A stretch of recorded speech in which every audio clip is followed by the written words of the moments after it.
Not all ammo is created equal, and using the wrong kind in the wrong context can cost you performance, money, and worst case, your life or someone else who cares about life.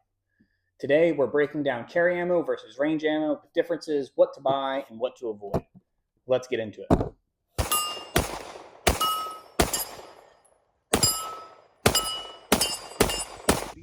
Hey, that's my purse. I don't know you.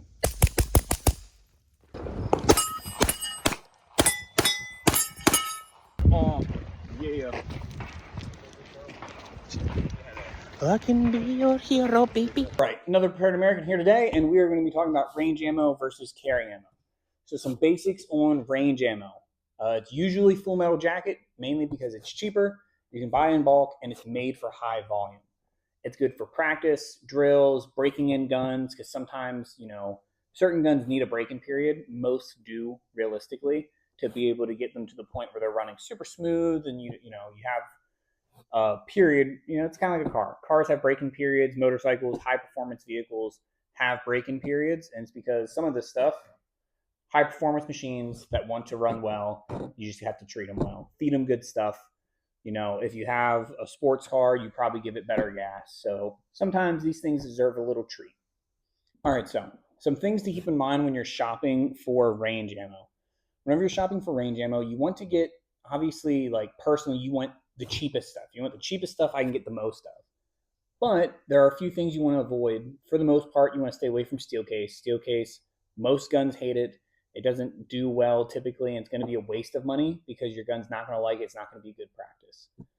Some awesome brands that you can go with that I have personally used are brands like Blazer, Federal, Aguila, AAC. All these guys, they make really, really good stuff, and it's all super affordable. I mean, like the Blazer stuff, you can sometimes find it online for like 12 to 14 bucks for a box of 50. You buy 500 rounds, shoot that in the month, or 1,000 rounds for the month, whatever your schedule is, make it happen, get some training in. Moving on to the carry ammo kind of overview. Typically, they're going to be a jacketed hollow point design. Every company has their own twist on it, whether it's got like a polymer tip, like the Hornady Critical Defense, or some kind of external hollow point. But for the most part, they're designed to expand on impact, which means whenever it hits something soft, like a person, it hits, goes in, and then spreads apart. So it's called flower pedaling, and all those little pieces break apart, hit all the important stuff you got in here and here, whatever. And that's what stops a threat. It stops someone from attacking you, your family, whatever, So whenever you are shopping for these things, make sure you're doing research. It's good to research what has good reviews, as well as testing things for yourself, because not every review on the internet is your use case. They could be using a different gun. They could have used a bad lot of ammo. There's so many factors that go in. It's good to get out there and actually get hands-on and try some different stuff. The biggest contenders that I commonly see people getting are Federal HSTs, the Hornady Critical Defense, the Spear Gold Dots. All those are super good brands. There's I think it's G9 ammo. They do that external hollow point. So if you live in a communist state where you can have hollow points, you can have the G9 exterior hollow point. And those things, I've seen Grantham do a bunch of reviews on that. They're devastating, especially for a 9mm. It's insane what those do to a medium that is, 150 to 200 pounds and water-based. It messes some stuff up.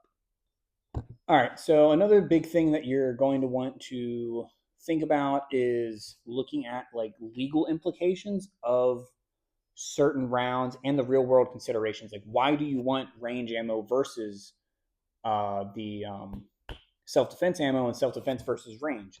So you want self-defense ammo that's going to break apart when it hits something, so you didn't get over penetration. The unspoken gun safety rule is know your target, what lies beyond it, and in between it. So if this is my target, I'm not going to shoot. If this knife is a good guy, I'm not going to make that shot willingly.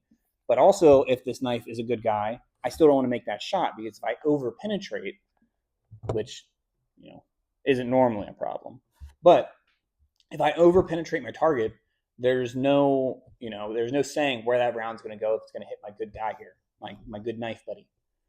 So that's one of the things you want to think about. You want that carry ammo because it's designed to stop on impact after it makes, once it inserts itself into the human body or whatever, soft tissue. And then the real big reason that you want to get range ammo over carry ammo, especially if you're going to the range, because it's cheaper. It's cheaper. No one wants to spend. I mean, a box of 20 rounds for federal HST can be like $25. Like that's over $1 a round, barely, but it's over $1 a round. That adds up quick, especially if you're shooting a lot of rounds. That being said, you do want to shoot some of your defensive ammo through your carry gun. So like in this guy here, I have the Federal HST 124 grains.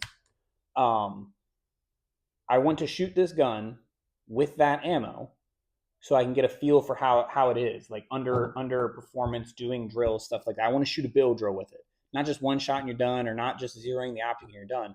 I want to shoot a build drill with it. And it will hurt my wallet a little bit, but I'll just buy an extra box of ammo. It's truly worth it to be able to have a good idea of what your gun is capable of in a self-defense scenario, because we never rise to the occasion in a life or death situation. You fall to your lowest level of training. And if you've never shot your carry ammo and you shoot, you're like, man, this thing's snappy as hell. And that's what you're thinking about instead of saving your own life or someone else's. It's probably not going to end up in your favor. So the last piece on the difference between range and carry and what you're looking for, like I was saying, you want to shoot your carry ammo through your gun, but this is also testing for cycling issues, feeding issues, any accuracy shifts or point of impact shift from what you zeroed on. Really, you should zero with your carry ammo because that's most important, and then your ball stuff should be close. You want to stick with the same grain if you can, 115, 124, 147, whatever you're running. Try to stick with the same ball ammo weight that you do with your carry ammo. So if I shoot 124s, I'm shooting 124 hollow points. If I shoot 115s, I'm going 115s through that gun. All that being said, my final thoughts: carry the good stuff, train with the cheap stuff if we're being realistic, but test everything. You don't want to take my word for it, take some other random YouTube guy's word for it. Go out and test it yourself. Test the Blazer, test the Federal, test the Hornady, test the Wolf steel case. See how well that does for you. Test it. Go out and do these things for yourself. That's the best way to get better anyways. Drop your favorite defensive rounds below. What's your personal flavor? Or if you've ever had any ammo that your gun hated, because some guns just don't like certain ammo. Let me know what that was for you. If you guys want to see more detailed 9mm carry rounds, like tested on ballistics gel, the ballistic dummy lab things, or ballistic dummy type things, the skulls or the torsos or whatever, I might be able to crowdfund a little bit and get one of those, or just buy one outright because it does seem fun anyways. But yeah, in the meantime, stay hydrated, stay strapped, and stay blessed, guys. Thanks.